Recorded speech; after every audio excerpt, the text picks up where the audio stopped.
As we know, in the 2020 presidential election, every vote mattered. States like Georgia had a margin of victory less than 12,000 votes.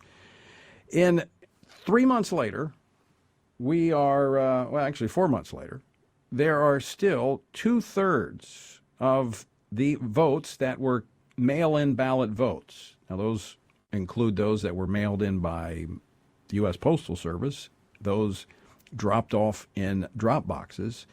Two-thirds of those, an estimated 400,000 plus, have no chain of custody documentation. What does that mean? Well, joining us now to talk about this, Patrick Leahy, CEO and editor-in-chief of the Star News Digital Media. Michael, welcome to Washington Watch. Tony, it is so great to be with you, especially great to talk with a former state legislator who understands the importance of state sovereignty. You're absolutely right. In fact, I had firsthand experience in 1996 of voter fraud. And as a result of that in our state, we went back and we changed our election laws. And guess what? We've not had voter fraud to speak of in Louisiana since then. So I know this is an important issue, and the only way it's to be solved is at the state level, not in Washington, D.C. You're absolutely right. You know, Florida was terrible in 2000. They fixed it. Florida was a model in 2020. Georgia, however, was not a model for a number of reasons. First, let's talk about the unlawful election procedures that took place in Georgia. It took place in several other states as well. But in Georgia, the state election board passed a number of emergency rules. And one of those rules established drop boxes as a place that you could deposit vote by mail absentee ballots. Now, the law is very clear on this. Election procedures in the state, as you know, are established by not the State Board of Elections, but by the state legislatures.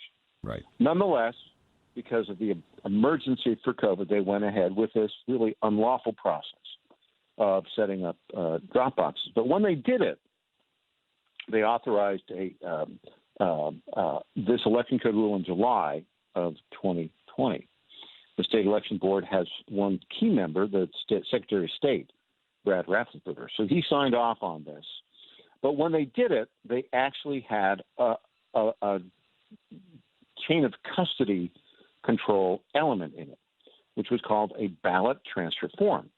There were about 300 drop boxes all across the state of Georgia established because of this election code rule. Many of them, by the way, were paid for in a very controversial way, not by authorized appropriated revenues or funds from the state legislature, but were given to county legislatures, often surreptitiously under the radar, by the Center for Technology and Civic Life, which was funded, it's a nonprofit, funded $350 million by Mark Zuckerberg and his wife, Priscilla Chan. Yeah, we've talked about that. We've talked about that quite extensively on the program. 2,500 grants issued by this entity. But let me ask you about those 300 boxes. Who determined where they went? Well, that's a very good question. The people that received the money from the Center for Technology and Civic Life, the election directors in these counties would determine in which counties they would put them. So in Fulton County, for instance, where the very controversial election director Richard Barron secured a $6 million grant from the Center for Technology and Civic Life to install these drop boxes and set up various vote-by-mail promotion activities.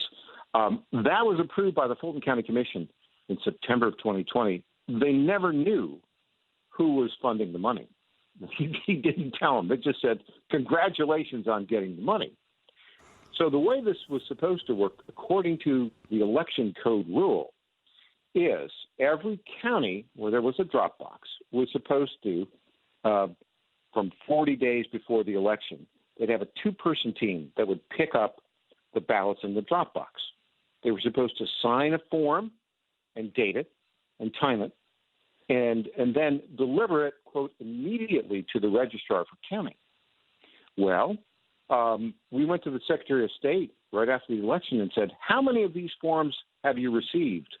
And Raffensperger said, well, that's not my job. You'll have to talk directly to the counties for that information. Now, there were 5 million votes cast in Georgia.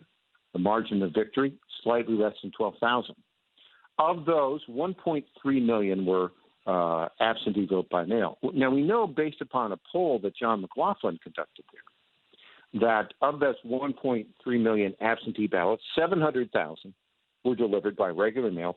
600,000 were put in the drop boxes. So in theory, there should be a ballot transfer form documenting all of these transfers. Should be 600,000. We went to, and we asked open record requests to all 159 of Georgia's counties. Only 56 gave us information back. So there's a whole bunch of scofflaw counties there, including Fulton County and some of the really big ones. We can only document more than 4 months after the November 3rd election a chain of custody for 195,000 of these 600,000 absentee vote by mail ballots deposited in drop boxes and then delivered by unknown parties, in many cases, to Registrar County. Michael, we're up against a break, but very quickly, I mean, I don't want to sound simplistic, but without the accountability, that's open to fraud, is it not? Entirely open to fraud. Did somebody pick one of these up and not deliver it? Where did they go? Cobb County responded to us. We found that 80% of their ballots were not delivered immediately, that is, within 1 hour. What were they doing with them? Right. We don't know that there was fraud, but we don't know that there wasn't because the rules weren't followed. And this is what H.R. 1 wants to do across the country. Michael, Exactly out of time. Right, Tony.